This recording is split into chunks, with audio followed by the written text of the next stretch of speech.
Live viewers, web viewers, replay viewers, all the viewers, welcome viewers. I'm so excited that you're here. Thank you so much for being here. I just need to tell them really quickly. I forgot to tell them I'm going live on IG. So let me tell them real quick. I'm live right now on the YouTube channel. So go over there. Oh, let me go back. You know what? Because I can't say that.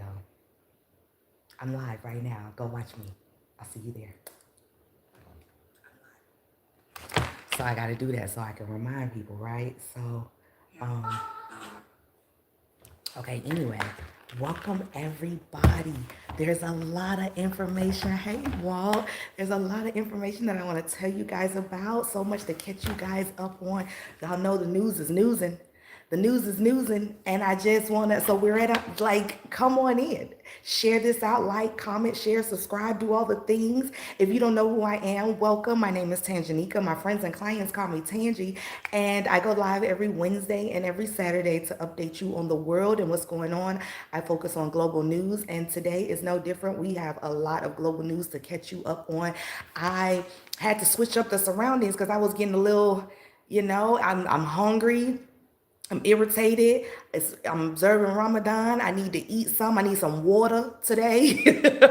Most days I'm good, but today I just need a swig of water, just something to wet the palate, to wet the whistle. So I'm getting through it though because it's mind over matter. If you don't mind, it don't matter. So I'm gonna get through it, but I'm just letting you know, like, had an attitude at first, had an attitude. Anyway, but I'm over it and I'm grateful. I'm so glad to be here with you all. There is a lot of news. So we're just going to jump right into it. Because, baby, okay, first of all, I want to tell y'all the first story that I want to talk to y'all about is there are 20,000 cruise ship employees and 15,000 cruise ship passengers that are currently stuck in the Persian Gulf. The airspace is closed and the Strait of Hormuz is closed. And Iran has already threatened any ships that go through that way. So they are practically stuck. They cannot come on land because who gonna pay for that? Who all got the money to pay for all these people to come on land? Who gonna feed them?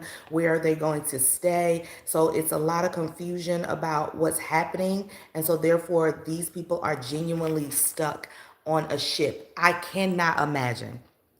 Let me tell you something. I went on one cruise ship maybe 25 years ago. I knew then, okay, this ain't for me. First of all, I didn't like how short the stays in the ports were. Like I was in the Bahamas for like, it seemed like 2 hours. I was like, okay, so no.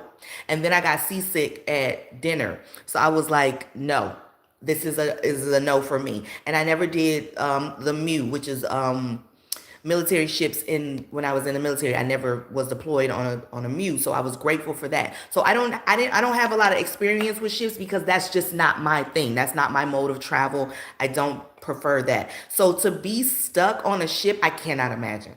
I cannot imagine. It sounds like hell. It sounds like absolute hell. The UN International Maritime Organization says there are at least 20,000 cruise employees and 15,000 cruise passengers that are currently stuck in the Persian Gulf area. There is no end in sight. They don't know how these people are going to get out. And they also, all the cruise lines have canceled all of their Arabian Gulf cruises until further notice because we don't even know when this is going to end. We don't know any of the information. So I just want you guys to know that this is currently happening. And when I tell you, I I can't imagine. This is awful. So that's currently happening. And I want you guys to stay up to date with that because that is one of the stories that I'm currently following. Because, like, how are these people going to get home? How are they actually going to get home and who is going to pay for them? They don't, if they come on land, again, they don't have anyone to pay for their hotel or their food. So they have to stay on the cruise ship. And then what if they run out of food on the cruise ship? It's just a lot. It's just, it sounds awful. I can't imagine. I can't imagine. Moving right along. I want to tell y'all about, did y'all see that Christy Nome, she has been moved. She was fired from Department of Homeland Security, but she was moved to the special envoy for the Shield of Americas. If y'all would have saw this, it looked like a scene out of a movie, like out of a Marvel movie. The set design was ridiculous. Like when I tell you the Shield, she spent I think $220 million on the logo. I can't read the money laundering. I love it. The title, her new title is Special Envoy for the Shield of Americas. They literally just made something up. So I mean, I'm just Jeezy stamping it because they're going to jail for all of this, and this is a big part of it. Just for her, just sitting up there, they had all of South America. They want to take over basically all of the Americas. So these are the people that's supposed to be protecting them. And I just think it's such a joke. It's insane what's actually happening here. The next thing that I want to talk to y'all about, because we're going to keep it moving, we got a lot to discuss this evening. I want to talk to you about how TSA, first of all, they're not even getting paid. So did you see that the airlines, or when you go to the airport, it's a 4-hour wait in TSA line? Because the Department of Homeland Security, we are in a partial government shutdown. I don't know if people know that or are aware of that. Most of the government is up except for the Department of Homeland Security, because the Democrats want to make sure that people in ICE don't can't just come into your home. They need to have warrants. They need to know who they're profiling. They need to have names, etc. So they want parameters put on ICE. Republicans do not want that. So the stall is that we just not going to fund the Department of Homeland Security at all. Well, ICE was already funded by the Big Beautiful Bill. So the fact that it's being shut down is the DHS is being shut down. They shouldn't even correlate, honestly, but they do. So TSA has not been paid for 25 days.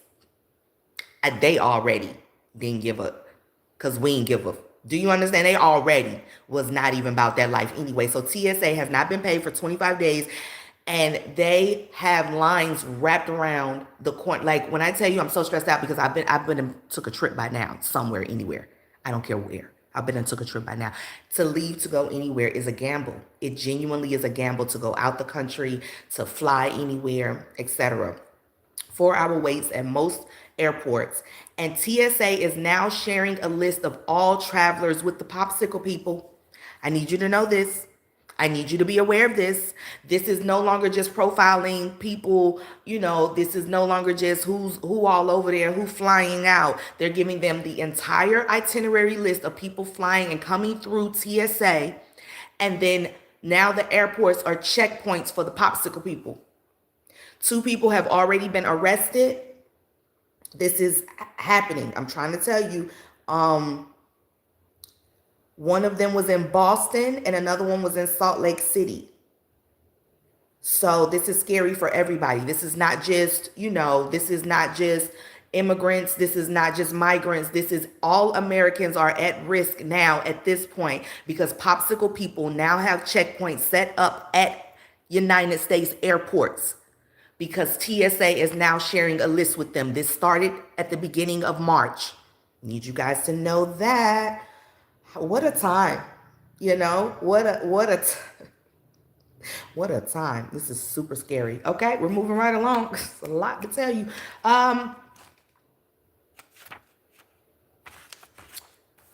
Georgia. I just don't even want to talk about this, but I have to. Georgia, our elections are coming up, our midterm elections. What are popsicle people? Them people that be going after them immigrants.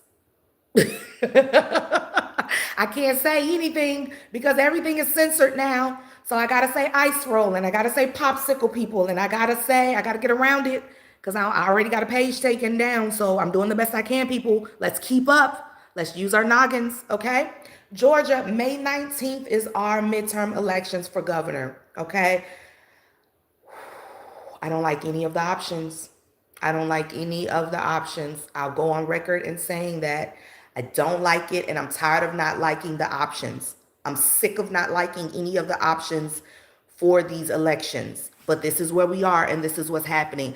My approach with this is not telling you who to vote for, because I would be no different than the rappers and the artists and the singers and the movie stars that y'all depend on when who endorse these people. I hate that. I absolutely cannot stand it. And if you allow a rapper to pick your next governor for the state of Georgia, you deserve everything that you get. You deserve it. Because these people don't live where you live. They don't know what you're going through. They don't have the same issues that you have. They're not trying to struggle to pay for bread like you are. Okay. So these are not the same problems and issues. So I will say, though, that I'm not voting for anyone that only was a mayor for one term. I'm not doing that. I'm not voting for someone who has been a representative for forever. I'm not doing that. I'm not voting for somebody that was a Republican last year and is a Democrat this year. I'm not doing that. And I don't think you should either. Okay?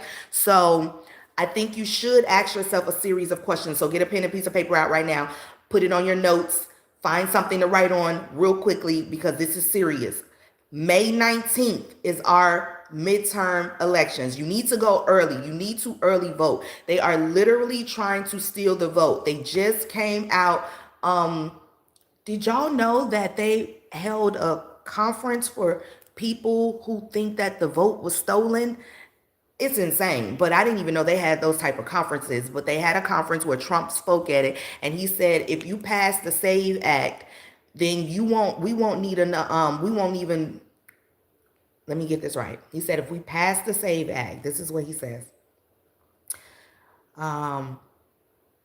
In order to pass the SAVE Act, an 88% issue with all voters, it must be done immediately. It supersedes everything else. Must go to the front of the line. I, as president, will not sign other bills until this is passed, and not the watered down version. Go for the gold. Must show voter ID and proof of citizenship. No mail-in ballots except for military, illness, disability, travel. No men and women's sport, no transgender mutilization for children. Do not fail. I need you guys to understand what the SAVE Act is. The SAVE Act is called the Save America Act. And I'm not going to act like I read all of it because I normally do read legislation, but it's so much happening, I just can't even. But the gist of the act is that you will need a passport and your passport, or you will need your birth certificate to go vote. 50% of Americans do not have access to their birth certificate. Another 50% of Americans do not have a passport. I have both because I'm a responsible American. You're not gonna trap me nowhere. I got all my everything. Do you hear me? I got all my everything readily available in a safe, know exactly where it is. But most Americans do not have this. And so therefore, if you get to the line, you will be turned away, and that will mean you cannot exercise your right to vote. They are doing absolutely everything that they can because they know if they lose this, they will go to jail, all of them, and they have to go to jail. I think all of this is happening for a reason. I come on here and I get really excited about things and I'm upset and I'm frustrated. Genuinely, I am. But I also recognize that this system must fall. We cannot continue to prop it up with fake politicians and people that care for 20 minutes, during election time. And then when they get in office, the system is the system is the system. But what I'm telling you is they are actively trying to suppress Americans' votes. That SAVE Act cannot pass. You absolutely have to call your senators and let them know you want a no to that. And they have to know if they do vote yes to that, they're out. Half of them, most of them, all of them need to be out anyway. They are all under APAC and ISRO. They all have taken money. Democrats and Republicans, they all need to go. That's why you ain't gonna see me put a cape on for nobody, especially nobody black that I know done took some money. I'll call them out before I call anybody out. So, and because I don't want to call nobody out, I don't say nothing. But most of these people in the state of Georgia, I swear to God, don't deserve your vote. Do you hear me? They do not deserve your vote. What I will say is you need to ask yourself these questions. And this is how I'm proceeding to vote.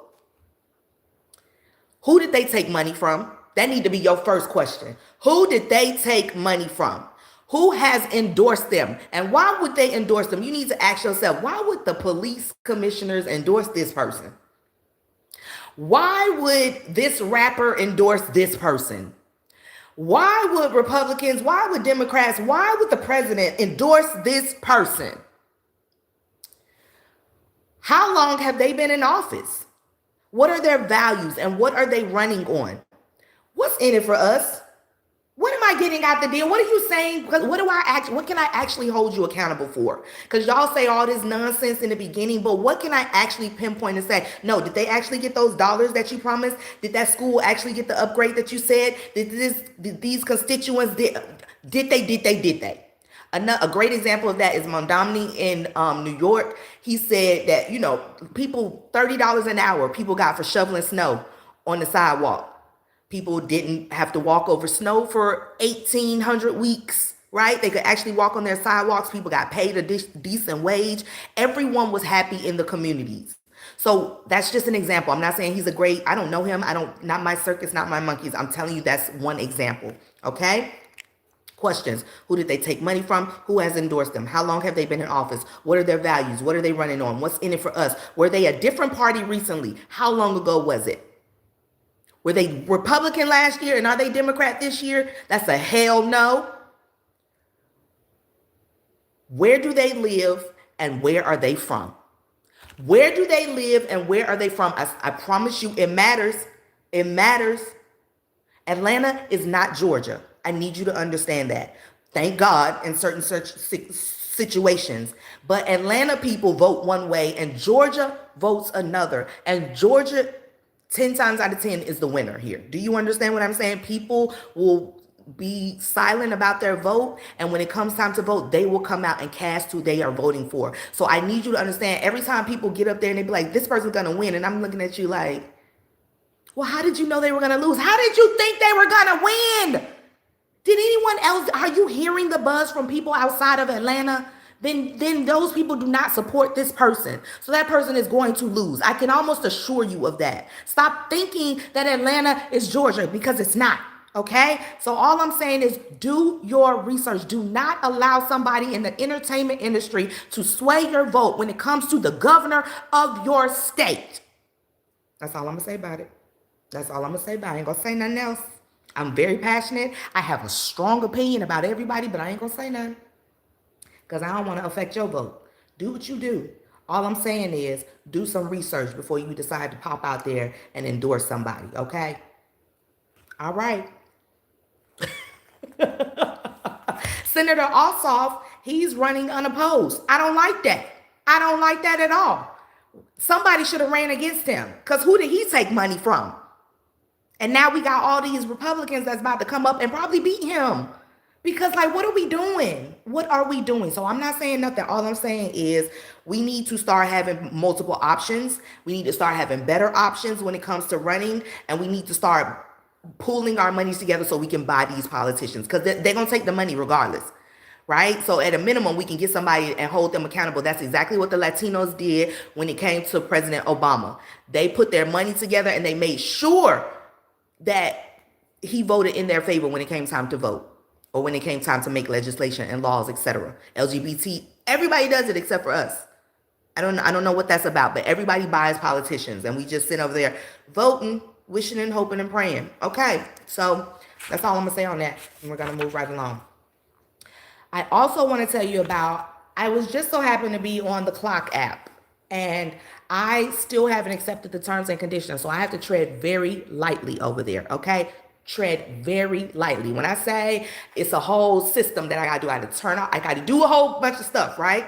And I can't even click on a live because they've updated their live situation, where if you click on the live and go on somebody live, you gotta accept some other terms and conditions. So they trying to get you all types of ways. And I'm like, I ain't paying the $5. I ain't paying the $5. Do you hear me? So I'm just all happen to be scrolling. And guess what somebody is playing? Somebody is playing The Mummy. The Mummy is old school. If y'all don't remember The Mummy, that is a movie with Brandon Fraser. It came out in 1999. It was the rave. When I say everybody love The Mummy, when I say everybody love The Mummy, that was the movie. And that was my movie. That was one of my favorite movies. And I forgot how much I loved it. So I'm just sitting there. I have Roku. I got everything. I could literally put it on my television. I'm on TikTok. On my iPad. I just got a new iPad. I'm so excited about that. I have a pen. Can't tell me nothing. Anyway, so I'm on my iPad watching The Mummy. And there's a scene in there. Oh my God. Let me if it's been a minute, I'm going to set the scene for you. Stay with me because this is important. Stay with me. Okay. So in The Mummy, these archaeologists are searching for, the mummy, the tomb. They're looking for the Book of the Dead. They find it, right? And so the passage is, anyone that opens up this box, which contains the book of the dead, they're gonna die, right? So this guy is in there with them. He was like, oh no, this isn't a good idea. This is cursed. We should not do this. So he runs out the room before they open up the box. The people that open up the box, they about to get theirs. It's white people touching stuff that they're not supposed to be touching. That's the premise of what's happening right now, okay? So white people are touching stuff they're not supposed to be touching. They open up the box and dust flies everywhere, all this stuff, right? He pulls out the book of the dead. He later goes to sleep, and he's sleeping with the book in his arm because he don't want nobody to take it. The archaeologist, the lady, she takes it out his arm. She opens it up and starts reading from the book of the dead because duh, duh.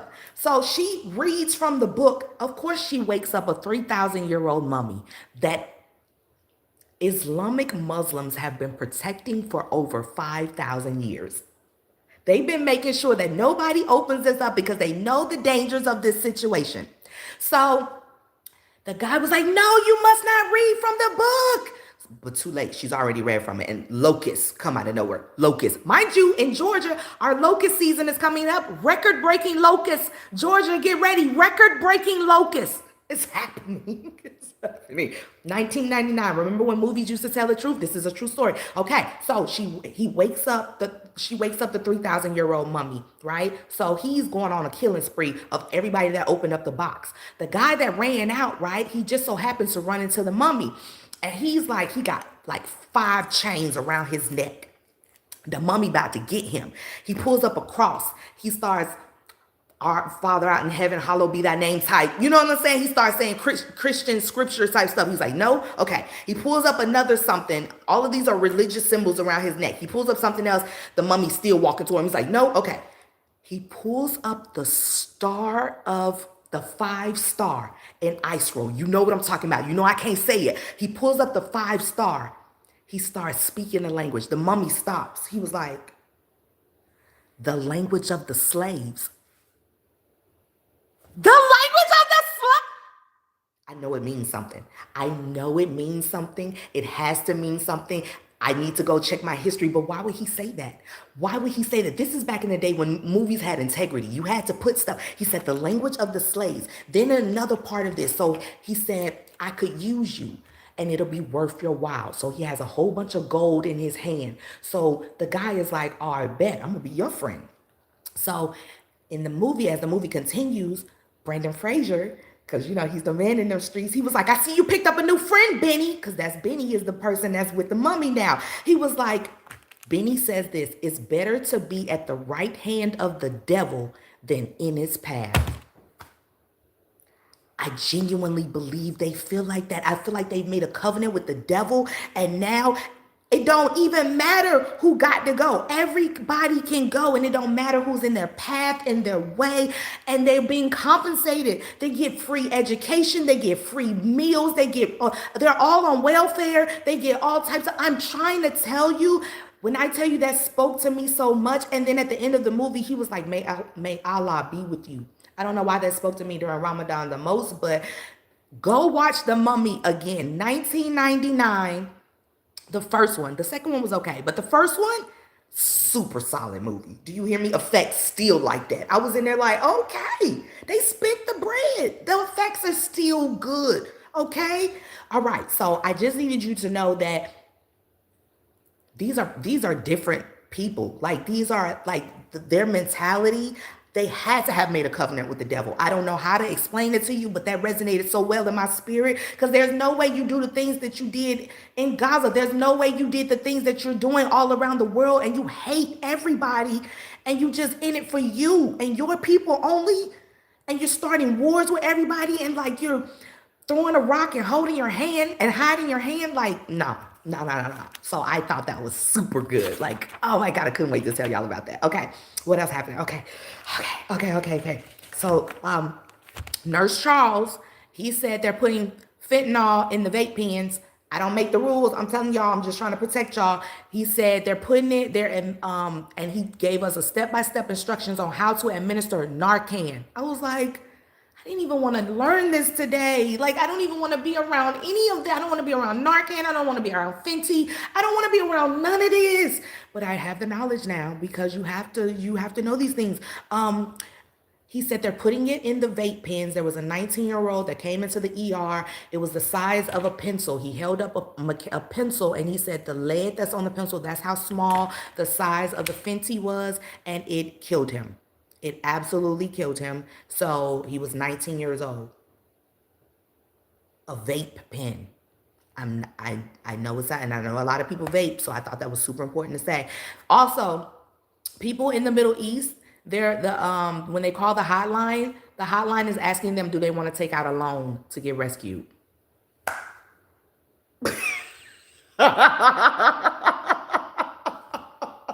not funny. It's not funny. No, it's not funny. No, it's not funny because I'm not laughing, but I'm trying to tell you how.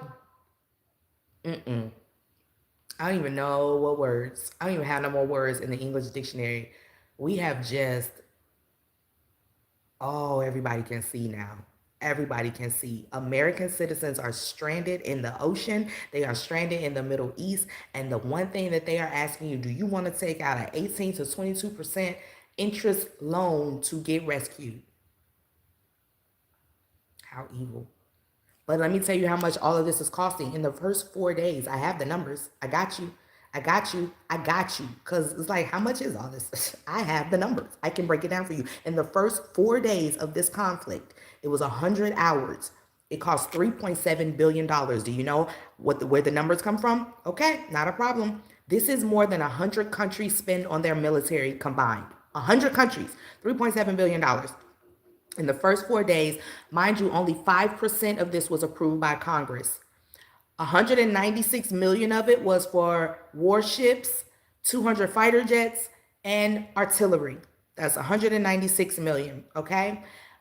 The second one part of it was munitions. So there were 2,600 offensive strikes launched in the first 100 hours that cost $3.1 billion. It costs $3.1 billion to replace that. Do you understand? We have depleted those munitions and we have to replace that, and it's going to cost $3.1 billion to do it. Okay? And then the third thing is, remember those 3 F-15 jets that went down in Kuwait that was friendly fire?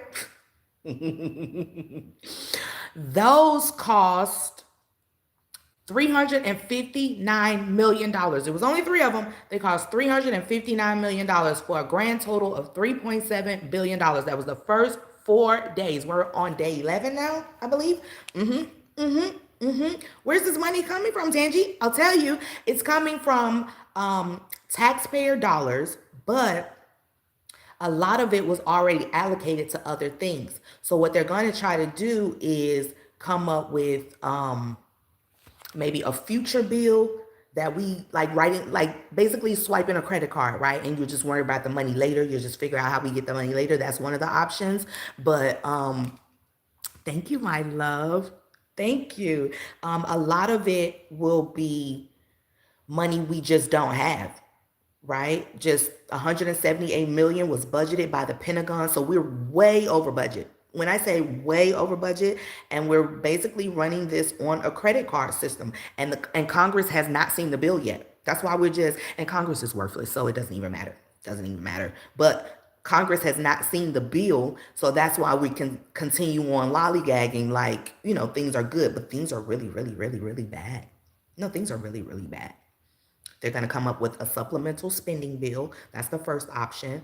They are going to redirect funds from Trump's reconciliation bill, maybe 150 billion from that. But again, that money has been already allocated to other things. And then the other one is future spending bill. Those are the 3 options. It is costing, some say, $891.4 million a day, but some are estimating the Pentagon is spending as much as $2 billion per day on this war. $2 billion per day. We just can't even eat. Gas is $9 in LA. Did you see it? $9. No, it's not a game. No, it's not an exaggeration. It's not, we're thinking about raising the price. It could go over five. Gas is $9 in LA right now. I ain't never done swipe now debit ATM card at no gas pump thinking I would pay $9 a gallon. Per?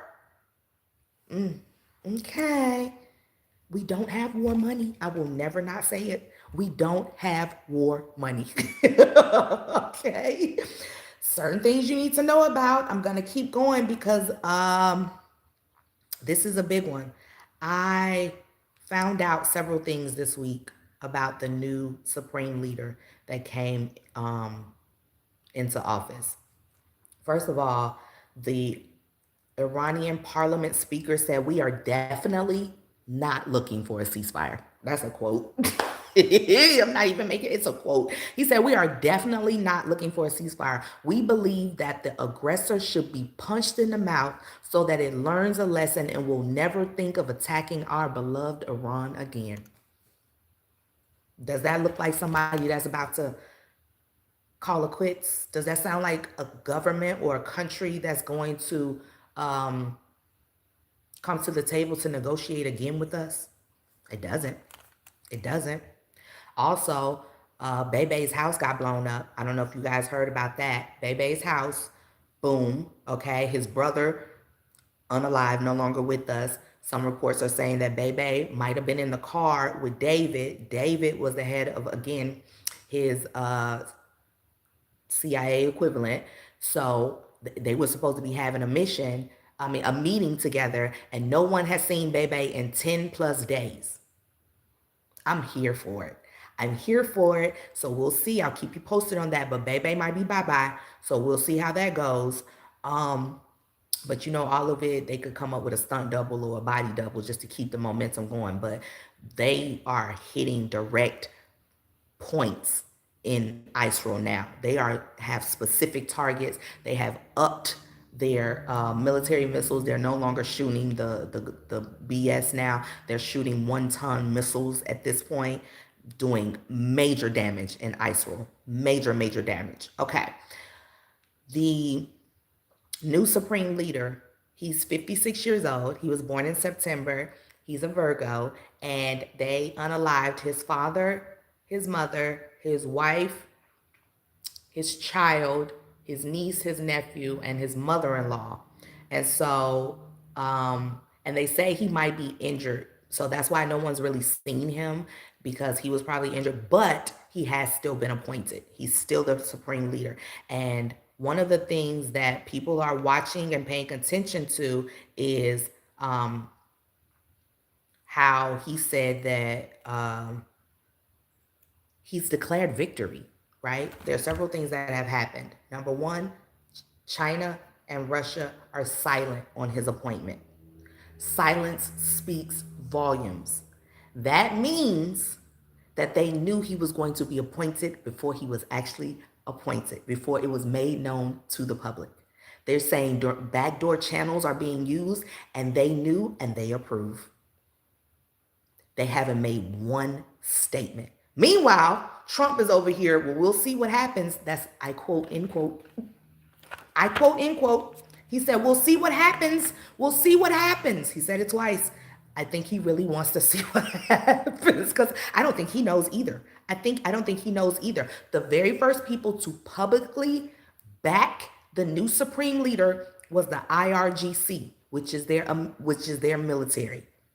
When I say that is a huge deal, because the IRGC appointed him. I need you to understand that he has spent all of his life hating the U.S. And the person that they unalived, his father, was the person that was keeping everyone in check. He was the person that was like, let's chill, let's negotiate, let's keep going back to the table. Once they unalived him, everybody was like, we've been wanting to get at them. The supreme leader was the one that's holding us back. And now the son is more radical than the father. I'm telling you what the word on the street is. I'm all in these white people business. Do you hear me? I need to know what's going on. I need to understand what's happening. He has been going to school, but he did not finish Okay, let me get to it because I need you guys to understand this. Because the way he was appointed, the IRGC appointed him. This is a huge deal. He's not even qualified according to their constitution to actually be the supreme leader, and yet they still put him in there. That's how you know, because President Trump said I have to be involved in the appointment of the new Iranian supreme leader. They said I'll see you not being involved, and I'll raise you putting who we want involved, who we want to be there. So it was a big fu to the United States. It was a big you don't run nothing over here. You don't change nothing over here. Ain't nothing gonna stop over here because you say it is. This was y'all. I'm trying to tell you, everybody see we ain't who we say we are. And I'm giving you the perspective of we act so big, bad, and tough, but these people are openly defying us for the rest of the world to see. And so therefore, the IRGC explicitly warned of an energy war. That's the next phase of this. It means in the Persian Gulf, the Strait of Hormuz will stay closed. They actually have put mines in the water, so if the ship goes by, boom, everything goes on a ship. So that's why gas is $9. That's why our food is already high and it's gonna get higher. That's why our energy bill. That's why our everything moves by ships. Everything. And so the Strait of Hormuz being closed already got barrels of oil over $100. Some say it could go up to $200. If it goes up to $200, God help us. And I'm not even joking, right? So the next phase of this is an energy war. And they're all saying that according to Iran's constitution, and the leader of Iran by definition, this is the highest religious authority in the Shia Islamic legal tradition of governance. And he studied at home, so he never achieved the scholarly rank required by the Constitution for the position that he now holds. I say this to say they doing what they want to do. They understand he has so much pain and anger and resentment towards the U.S. He is about that life. He will do anything that the IRGC says, and vice versa. The IRGC will do anything that he says. Now, I want you guys to understand that even though he's the supreme leader, there is hierarchies to the Iranian government, and the supreme leader is over them, but then you have a president, and then you have the IRGC. Basically, the IRGC runs everything. Everything. So for them to appoint him, even though he doesn't even have all the qualifications to be in that position, lets you know how serious it is and who really is in charge, and how they are not coming back to the table for negotiations ever again with the United States. They are willing to go to the depths, everything for this war. Do you understand?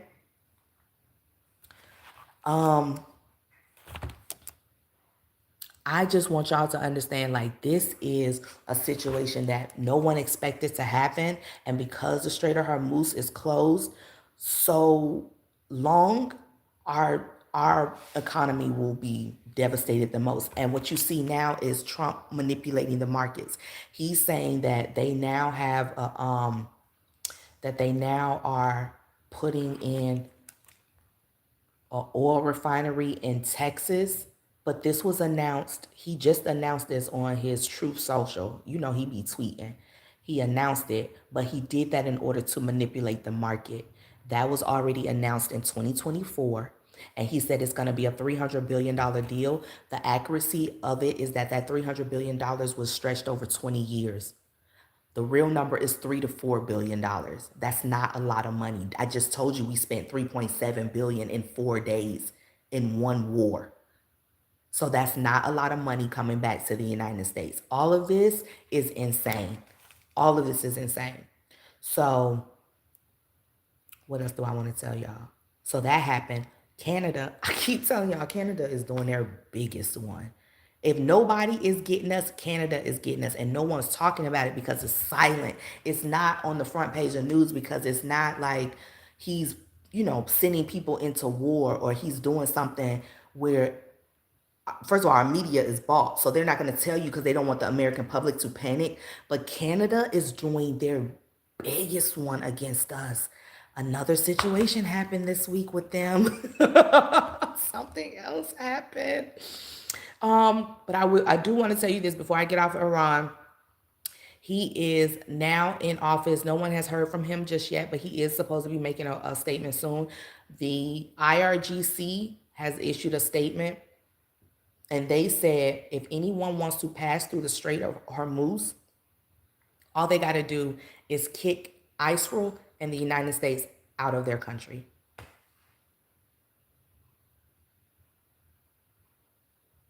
That is zero exaggeration. That is zero exaggeration. All they have to do, the Islamic Revolutionary Guard Corps, which is the military, says that any Arab or European country that wants to pass through the Strait of Hormuz, all they have to do is get rid of their Israel and United States ambassadors. And once they do that, they can pass through. Now, mind you, the Strait of Hormuz is closed for everybody else, but Iran is still moving oil through it. 11 billion barrels of oil have still been moved. And guess where they went? China. China. China's still getting their oil. You see, they ain't mad. When has China made a statement? All China said is we not backing down from the war. If it comes to us, we about that life. We've thoroughly discussed this. We've thoroughly studied this. We know exactly what to do. We're not going to get involved unless we need to get involved. Unless one of our people are killed or unless, it comes to our doorstep, we're not going to get involved. And the reason they're not is because they're still getting oil. They're still getting oil. Life ain't stopped for them at all. Insane. And I mean, it's the way they're playing.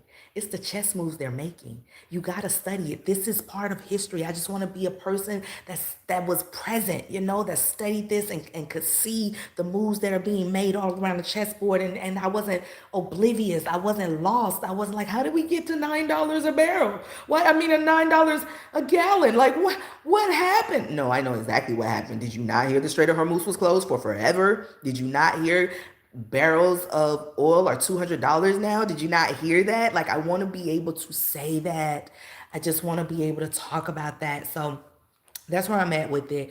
And Iran is doing their absolute big one. You see, there's so much coverage of Israel people running. Like, they're not, and they put out a statement, you're not safe. All of the alarms are not going off anymore because they've gotten rid of all of them. The dome is paper machete at this point. When I say all the missiles are coming through now, the shelters, they made a statement. They sent out a text message. You need to get out of Israel. The IRGC, what type of, ain't that dope? Ain't that nice? We would never send, we didn't tell them girls to get out that school. We didn't do that. America would never do nothing like that. They sent out a text message. Isn't that nice? They were like, y'all should leave Israel. Even your shelters aren't safe. We're kicking it up. We're sending 1-ton missiles now. So you should probably. I love that. I love that. So anyway, the next thing I want to talk to you about is Canada because I think that's super important. And I want to tell y'all about the next move that they made. First of all, it was a meeting. And Trump keeps thinking he can disrespect Prime Minister Carney, and Prime Minister Carney is not going. I keep telling y'all he's an investment banker. Now he's the Prime Minister of Canada, and he is like, they thought the Canadian dollar would crash. President Trump predicted that. It hasn't. It actually has gone up 1.2%. 1.2%. He thought he was going to be able to obliterate that country, and he has not. He thought he could always bully them, and he could not, and keep them as an ally. He thought we could bully Canada and keep them as an ally all at the same time. Canada not only came out this week and said he backs Iran, and he wants de-escalation to happen immediately. Publicly, he said this. Do you know how insane that is? Our number one trade partner just came out and said they support the ops.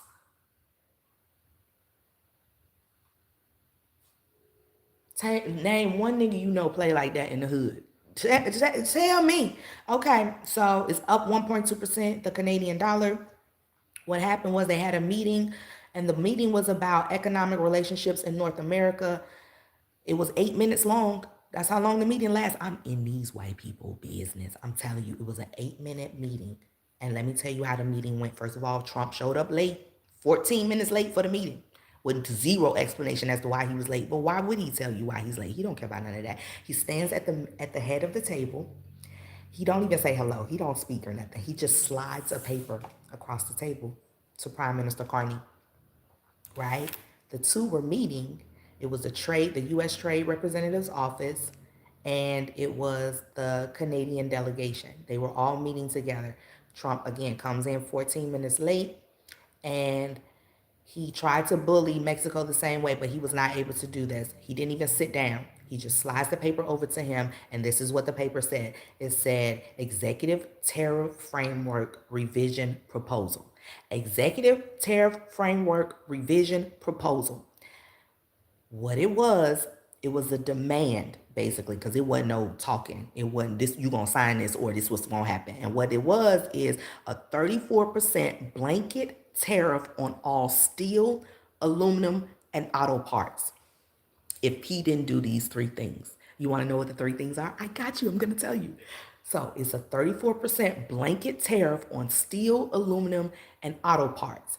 What he wants from Canada is the first condition is to dismantle the dairy supply management system within 90 days.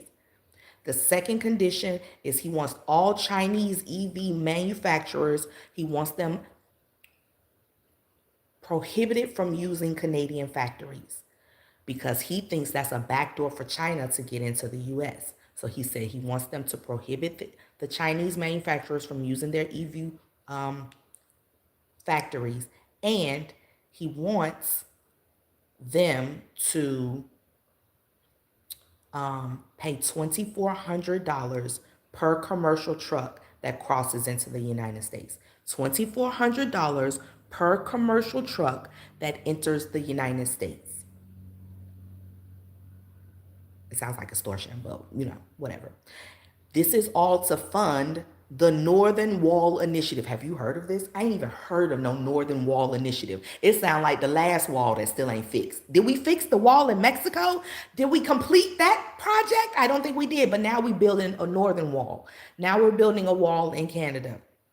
Insane. You know what Prime Minister Carney did? He stood up.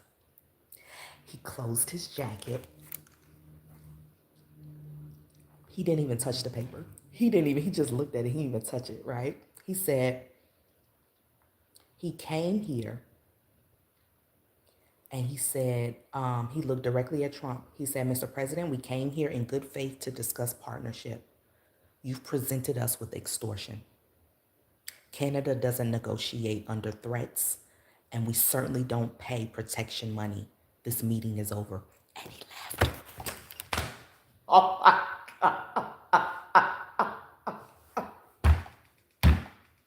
He left. Because what you think this is? So they're standing there stunned.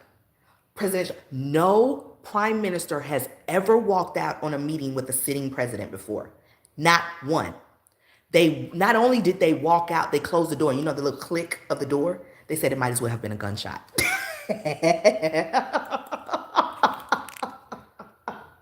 He said, what the hell just happened? This is Trump.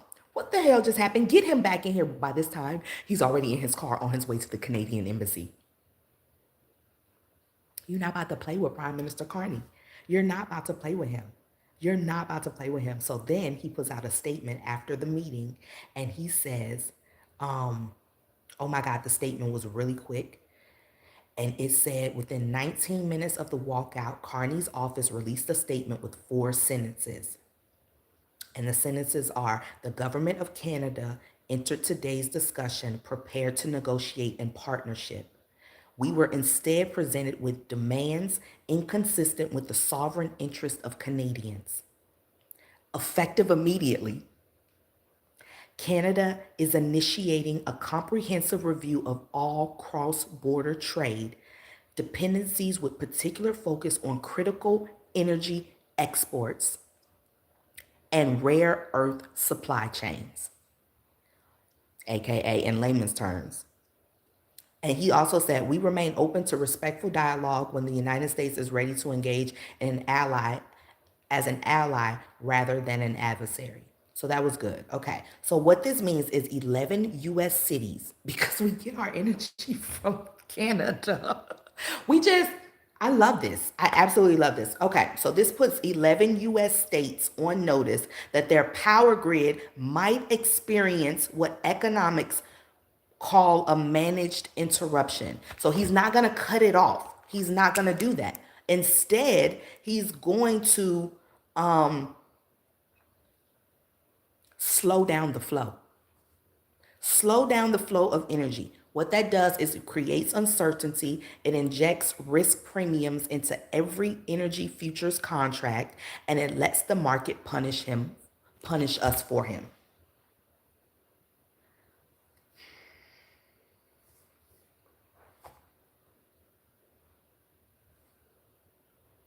I don't even understand. And this is what I'm saying, because we're not in charge, right? The people that are in charge, which is ISRO, they don't care about us. So all of this is on par with what I said with the mummy.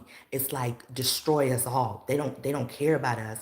They know that this new generation does not support them. And so therefore there's nothing in it for them anyway. So they don't care if our energy gets shut off. They don't care if our soldiers and our military go to war and die. All they want is from Israel and Turkey all the way to Iran. They want all of that land. That belongs to them. Let them tell it, right? And they will get it by any means necessary. They've been plotting on this for 40 years. So they are pulling the strings of Trump, blackmail, whatever it takes, right? And so it's affecting our relationship with other people around the world. And Canada was an ally. And now Canada is saying that we cannot trust the Americans. We cannot trust the United States. They do not have our best interest at heart. So what can we do? We can create other alliances with other countries. We can use the resources that are in our advantage, which is energy, which the US gets from us. And we don't have to shut it off. We can just make it inconsistent. We could just play with the nozzles every once in a while. We can add a risk management into the contract so no one's certain of what's happening. The numbers will be skewed, and that'll change the numbers around. That means it'll go up for Americans. That means they can't afford it already. And then the markets will decide. The markets will fail itself. They don't have to do anything to us. I just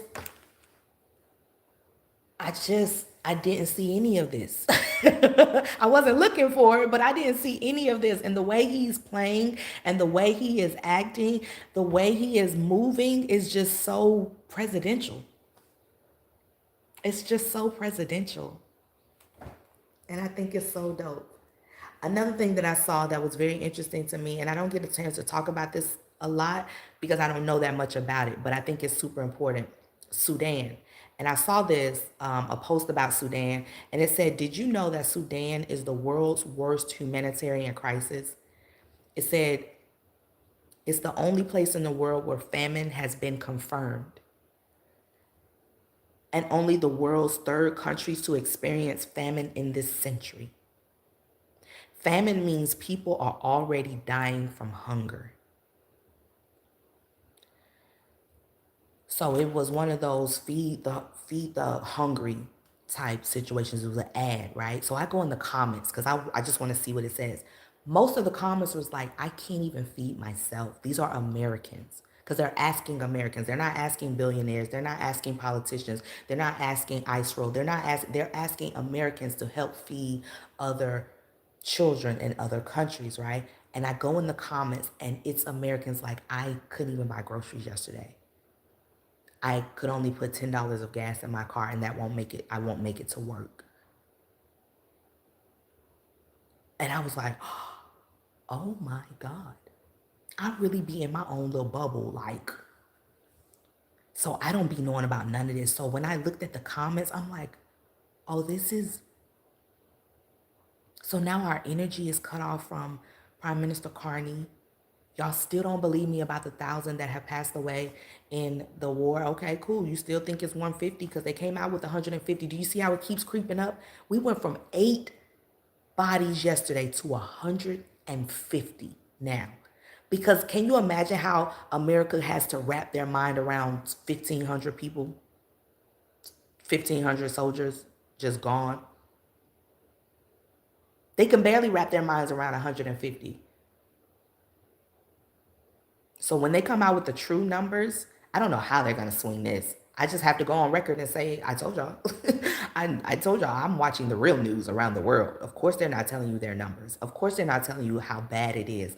Of course, they're not. But I'm just saying all this to say Americans cannot feed themselves. Americans cannot afford the gas, the energy, the electric bills, and all of these companies are price gouging anyway. They're manipulating the market, so your stock portfolio doesn't drop to the degree that it's supposed to because they don't want you to panic. Every stock market has gone down except ice rolls. Did you know that? Were you aware of that? Every stock market has gone down except ice rolls. That that ought to let you know something ain't right. Something is not correct in this situation. But I say all this to say the American people have not struggled or have not understood the ramifications of what's happening just yet, but they will. They absolutely will, and it's only going to continue to get worse. The last thing that I want to talk about is a feel good story. And it's not a feel good story, but it's one of them stories like I thought it was super interesting. I saw two different things this week, and I was like, oh my God, we have to talk about this. I saw a post about a guy. He said, are married people happier? And it said, when they look at women, and I'm coming from the perspective, I'm divorced, I'm over 40, and I have no children. And so that's why these two situations were very interesting to me. And it said, all of the research shows that men benefit from relationships much more than women. Widows are happier after their husbands die. And it said women do live longer in relationships. They live about 2 to 4 years longer, but men live 4 to 7 years longer when they're in a relationship. And it says women, if a man is not married by his 30s, there's a 1 in 3 chance that he'll be a substance abuser.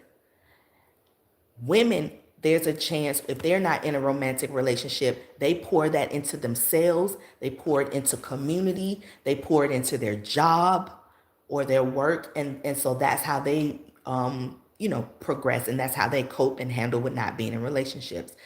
And so men, they go online and they're all about nationalism. They're about misogyny. They're about anti-immigration. They just want to fight because they're angry. They're so angry. And they start blaming other people for the things going on in their life, their problems, right? And so the guy who's speaking about this, he said the only time he's ever felt satiated was when he was on the couch with his boys and his partner, and he knows that they're all safe. He knows that they're all fed, they're all protected. He said, oh, okay, I get it now. This is what this is really about. You know, my family's safe, I'm good. He said that was so unexpected. He did not expect to find that, and that was his purpose in life, and he didn't expect that. So that happened, right? I thought that was so interesting because I am, everyone is like, you're gonna end up with cats, and you're gonna, first of all, I hate cats. I will never end up with cats. That's not gonna happen. And people say that, you're gonna be lonely and who's gonna take care of you. I do in-home health care. You can pay for that. And white people do because their children do not come help them. Their children do not come take care of them on a daily basis and like bathe them and feed them and deal with mental abuse because they have dementia now and Alzheimer's and they don't remember them, and they don't do that. White people will pay a premium fee for you to come in and take care of their mother or their father for 24 hours a day. They buy the right insurance, so their insurance pays for it. There's several different ways that they pay for these, different things, but they actually pay for it. They don't expect someone to take care of them. So I thought that was very interesting. And I want to just free some people, from feeling like, oh, I should be married now. I should have a baby now. I should have, all of these things now, because we are recognizing that society has been topsy-turvy and been lying to us from the very beginning. So I just wanted to free you from that. Another thing that I saw that was very, very interesting to me was a study. It was just this couple. They've been together for forever. I used to follow them, but I don't follow them anymore because they children, they just started having like babies all the time. Every time I looked up, she was pregnant. I was just like, I can't. Anyway, they did a study. They said, if you could do it all over, would you still have kids? This is a judgment-free zone. Every single answer, no. I loved my kids more than anything. I don't think I have the personality to be a mom. I'm introverted. I like quiet. I'm easily overwhelmed and I'm impatient. It drains me to have to constantly engage with them. And I feel guilty for feeling this way because I think if I was a different person, I'd be a better mom. This is one answer. Another answer, no. I love my children with my life, but the worry that being a mother has done to my mental health, it's not living. Another answer, no. I had kids before Trump and the pandemic. Had I known, I don't think I would have been okay bringing them into this world. Another one, if I had known what the world was going to be, that his future was going to be like this, I don't think I would have done it either. These are all the answers. Another one, my honest answer is no. Motherhood is sacred and I love being a mother, but it's an enormous responsibility. Had I truly understood the full weight of it and been taught better, I don't believe I would have done it. One person was like, yes, yes, yes. I'd be so bored without my kids. That's her answer. Had them at 32 and 34. It was the perfect age. I had lived, I was mature, we had money and careers and stability. They are not my life.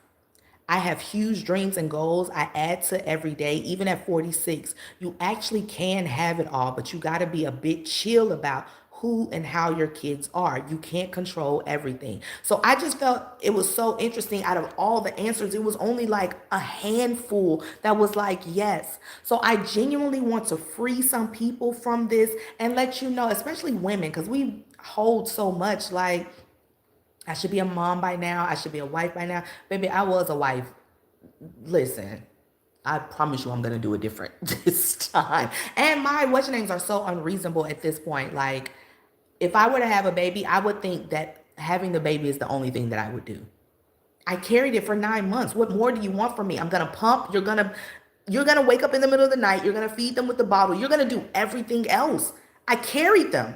And that sounds unreasonable to some people. So now that I recognize that, I I won't. But I wanted to free some people, especially in this economy. I can't imagine, like, it's Ramadan now. I don't eat until maybe 10 p.m. at night. I go all day. Sunset was at 6 o'clock. Then the time didn't change. Now it's at 8 p.m.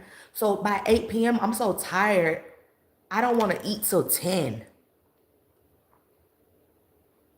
I can't imagine, mommy, I'm hungry. Mommy, can you fix me something to eat? Mommy, I want to do this. Can you play with me? Can you look at me? Can you? I can't imagine. I can't imagine. I can't imagine. I don't want to imagine. And I'm not saying I won't or I'm against it. I'm just telling you, I looked at these two things and I thought they were so interesting and I had to share them with y'all. So that's me exactly. I'm trying to tell you, I can't, like, go sit down and, like, I like quiet. You hear that? Nothing. The only thing I hear is my clock. The clock. Tick, tick, tick. That's it. I don't like loud noises. Send me. They absolutely send me now. I need peace. I need quiet. I need a candle. I had put a candle in front of like my friend. She had lit a candle at her house, right? And her child just came and blew it out like a birthday cake. I was livid internally. I was livid. I nobody asked you to blow out the candle. Ain't nobody asked you to do that. And then if I'm around children who don't know how to act, because all of my friends have children that behave very well. And when I say behave, they sit, they're quiet, they entertain themselves, they don't need a lot. They eat when we eat, they eat when we eat. It's not a fuss, it's not a fight. So when I get around children who don't know how to act, I genuinely don't know what to do. I genuinely like, what went wrong here? So I say all that to say I'm closing on this, like, it's not for everyone, and that's okay. They have made people feel like they should feel guilty for not procreating in this demonic PDF filled world. And I just can't imagine spending 24 hours of my day trying to protect a little human from PDFs and then a plague and locusts and colds and flu and they want to eat this and I want to eat this and they don't like this and I don't and they want to be loud and bang on stuff. It's okay if you don't want that. And I just wanted you to know that. And that's it. So anyway, that's what I got for y'all today. You could have absolutely been anywhere in the world, but you chose to be here with me. And I do not take that for granted. I appreciate that more than you know. I go live every Wednesday and every Saturday to give you global news that you can use. And so, therefore, I will be back on Saturday. I really hope you join me. Please like, comment, share, subscribe, all the good things. And thank you so much for being here. I appreciate you. Have an amazing rest of your week, and I'll see you on Saturday.